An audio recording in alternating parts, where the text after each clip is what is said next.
Hey everyone, it's Zack Beck. We live in a very polarized day and age. Whether it's people getting pitted against one another politically, socially, spiritually, or maybe even economically, we live in a time right now where there's a lot of division. This might be causing you to ask yourself, why does this division exist in our society right now? And I believe there are many factors that we need to take into consideration, but the primary focus I want to look at today is our media consumption and how that influences the way we think about different topics that come before us in our society. So let's take our time, dive in the details, jump into it right now.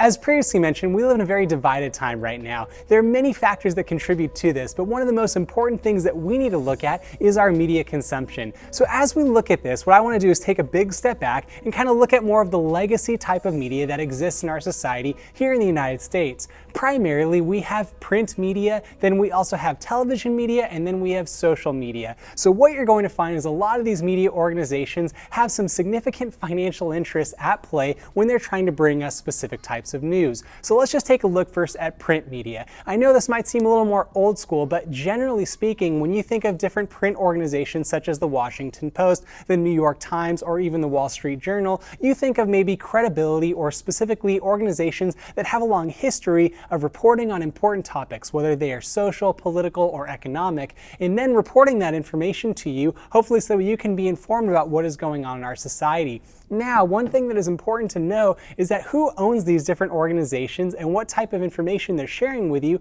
and how does that actually influence the way that information is shared.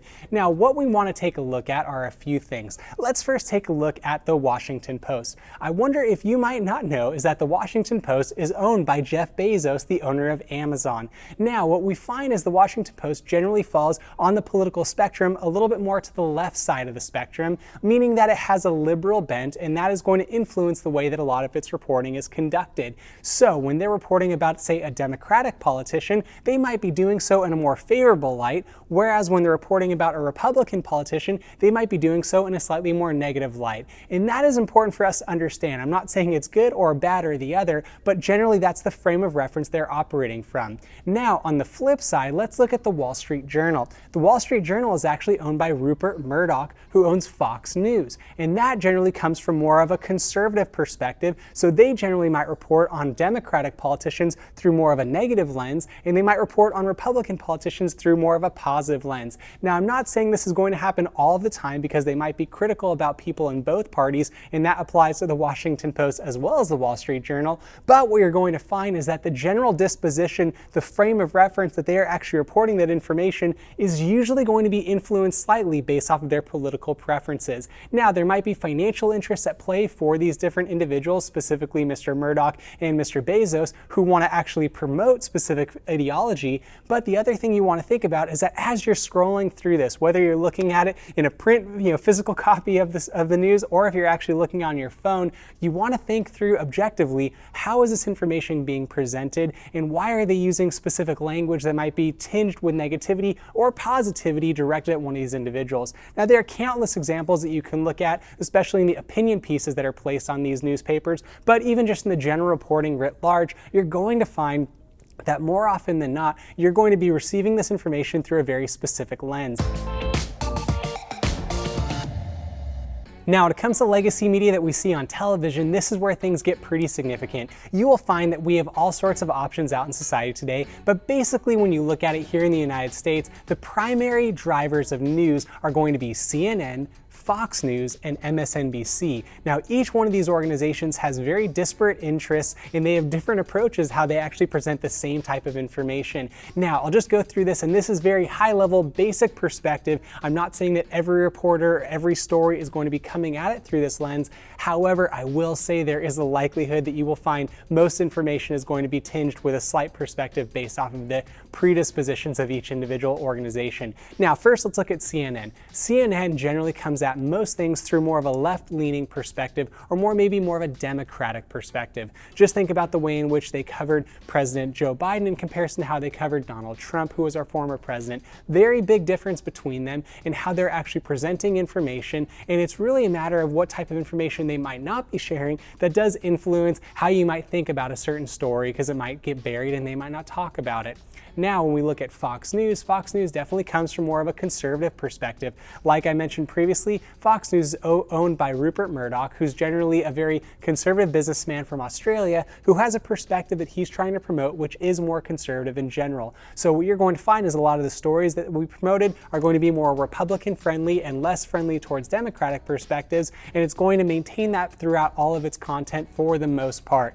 Now, what you see in that distinction is that if you're watching a specific news outlet all the time, just CNN or just Fox News, you might begin to actually adopt the same mentality of what is being discussed and the type of perspective that is being shared on both networks. There was actually a recent report conducted where people were paid money who were prior to that were Fox News viewers. They were paid to watch CNN, and over time they were quizzed and tested on certain things, and their perspective generally shifted towards less of a Fox News perspective and more of a CNN perspective. Now, I believe this would go both ways. It's not that just because you're a Fox News viewer and you switch over that then, oh my gosh, you're going to have a different view. I think the same would change if you went from one perspective to the other. Now, when we go further on the left side of the spectrum, we have MSNBC. They come at most subject matter through a very liberal lens, and that is the promotion of what they're going to do. So the reason why I think it's important for us to understand this is that the type of media you and I consume has a disproportionate effect on how we view other things that are happening in society. You will almost always have a division, whatever the story might be, whether we have a significant traumatic issue that occurs out in society, whether we have a war that breaks out like right now with Ukraine and Russia, whether you have an economic issue with the Federal Reserve, whatever it might be, it almost then immediately becomes something where we have to be on opposing views depending upon what perspective we maintain. And I'm not saying that we should always have a kumbaya type of approach towards this where everything is okay and we're getting along and agree on everything. It's healthy to have discussion, debate, and disagreement, but the unfortunate thing is that because we come at things with limited knowledge, only seeing it through the lens that we have a predisposition towards, then we're less open to receiving the type of input or having a discussion about what other people might have a view on that could be drastically different than what we have ourselves. So I just want to encourage you that if you're watching television and you're specifically watching the news on TV, be very cautious about only watching one news network. Now, that is because you will then find yourself adopting that same mentality, even if you think you won't. That is more likely going to be the case,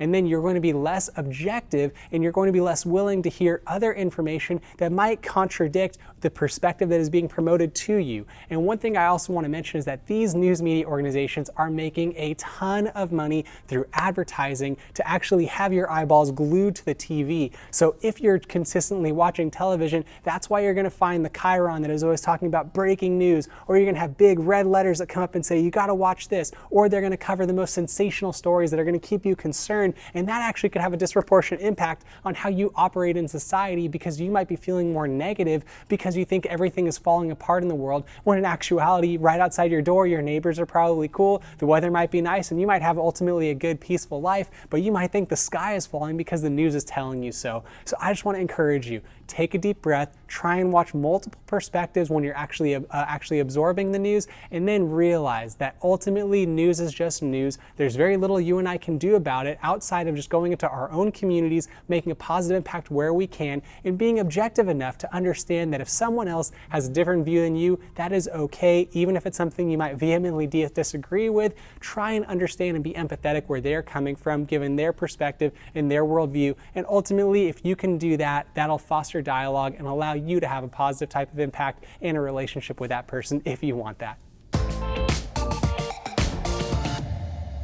All right, with respect to social media, we have a lot that we need to unpack here, and that is because the social media companies that we have in society are referencing oftentimes the type of information that is shared on print media, like I said, through those types of legacy print organizations such as the New York Times, Wall Street Journal, Washington Post, and others. And then furthermore, they're also going to be utilizing the same information that comes from CNN or Fox News or MSNBC, and then that gets filtered down onto our phones and into our feed, and specifically then it gets it's curated according to an algorithm that generally goes towards our preconceived notions. So we generally are filtering information that we only want to see in social media. Now, I think this is important for you and I to understand because what we see on our phones can have a very significant impact on how we view the world. And as you're scrolling through Instagram or Facebook, both of which are owned by Meta, which is owned by Mark Zuckerberg, who's a big billionaire out in society, it's important to understand that they are curating that information for you to see it in such a way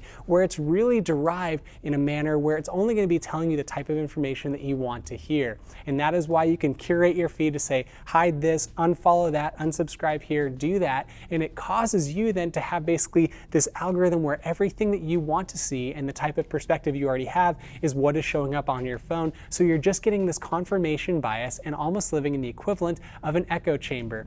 Now, that might be good for some people. I'm not going to say it's ultimately a bad thing because we have a lot of other things to worry about in the world outside of just what kind of news we consume.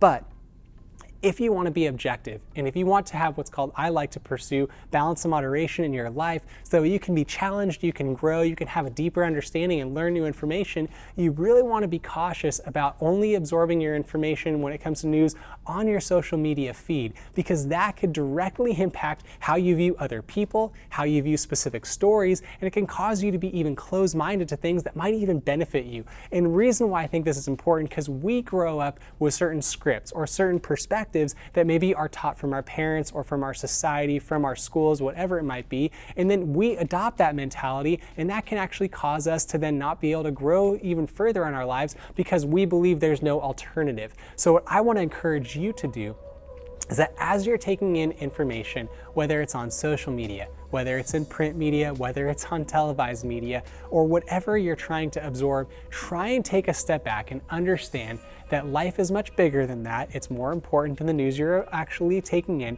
but furthermore, try and be objective and a bit critical. Listen to other voices on different views so that way you can have a bit more empathy and understanding, and you might illuminate a little bit to have a different dynamic and understanding, and that'll allow you to be a stronger person, it'll allow you to have better dialogue, it might even allow you to have other friends that have a different view, and that's okay. Because one of the concerning things I see happening in our society is people are basically moving away from states because they don't like the politics there, they're moving towards states or certain neighborhoods just to basically be in the same tribe as another person, and that to me is not healthy. I'm just going to take a step back and be a little bit on the limb here. I'm a Christian, I've been involved in ministry for a long time, and one of the things I want to do is have a positive impact on other people's lives, irrespective of their political views and irrespective of their religious views. And what I find is that if I'm only hanging out with only other Christians or only people who believe politically the way that I want to believe, then I'm not going to be able to actually make an impact positively in someone else's life that's ultimately going to change them in a positive way or allow them to think critically or differently about how their life could be improved. So my encouragement to you is that if you take your time, think things through, and try and be as objective as possible, it should produce a type of fruit in your life where you're actually then able to make this positive impact. With all that being said, I'd like to thank you for watching the video today. If you wouldn't mind, please tap the like button for the YouTube algorithm, help push this video to other people who might need to hear it. Furthermore, if you have any questions, please comment down below. I'd love to interact with you, get to know you, do any research on your behalf so you can make well and wise informed decisions moving forward. And if you wouldn't mind, please subscribe to the channel. That would mean a lot to myself personally, as I do everything I can to create positive content that'll make a positive impact in your life by encouraging you and myself to lead lives of meaning and purpose, all while maintaining balance and moderation. And if you do subscribe to the channel, please tap the notification bell. That'll notify you every time I post a video, which I do on a weekly basis. Once again, I'd like to thank you for watching the video today. I hope you have a wonderful day. Talk to you next time. Whoopsh.